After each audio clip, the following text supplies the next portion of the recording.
All right, so it's beer 9. We're moving past beer 8 very quickly. So 9 proved itself to be, well, a catastrophe. So we've dubbed this 9B. 9C. 9C. This is going to be the one. Maybe. 9D.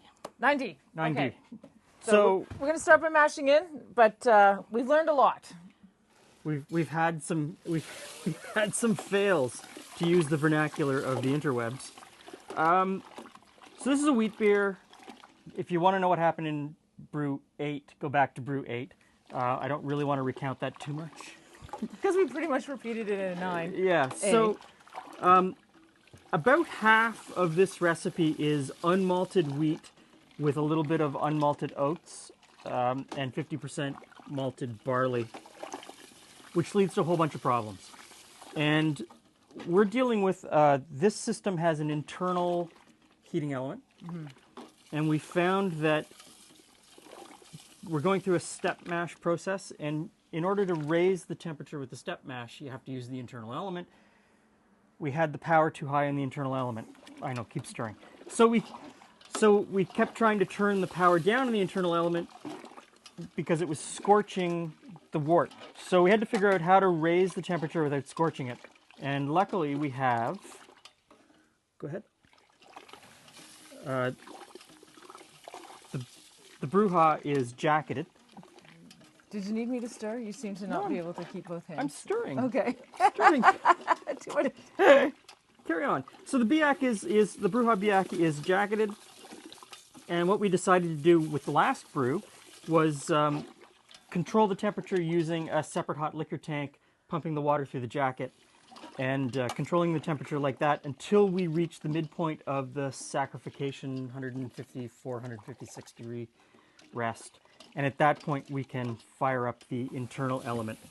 And I have to give a big shout out to the Australian forums, because it appears that Australians are much more into this brew in a bag with electric element type brewing.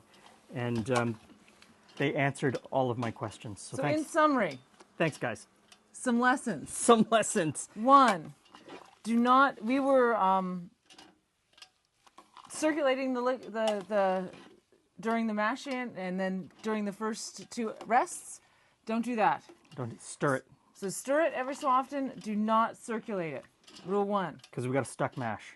Yeah. And you produce a lot of, yeah. Rule 2.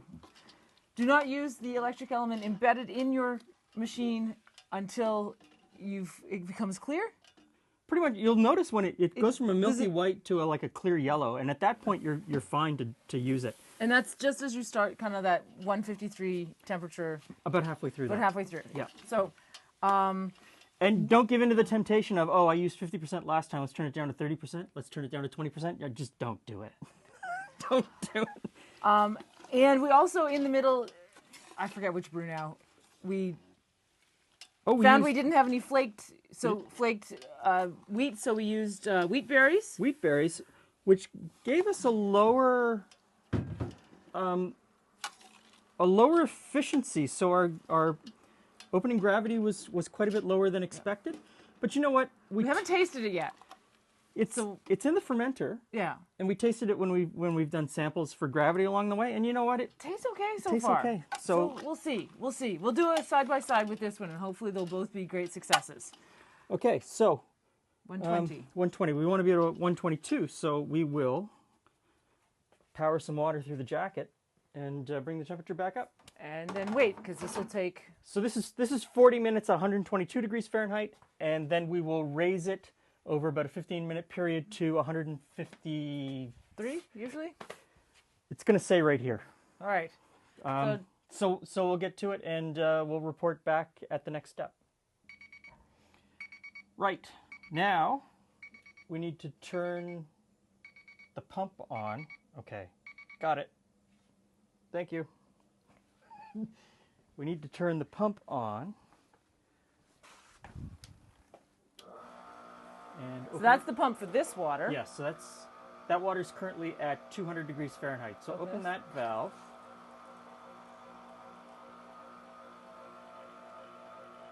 So this water is now circulating around that one. Yeah, it's going through the jacket in the kettle. We're going to raise the temperature over the next 15 minutes. 50 to 156. And we will continue to stir.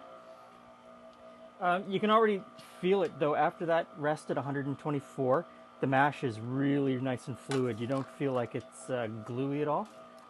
And you can also see that it's already starting to turn color. So we'll wait until about a half an hour into the 70-minute rest at 156 before we turn the mash recirculating pump on. All right. And so now we wait. We're waiting.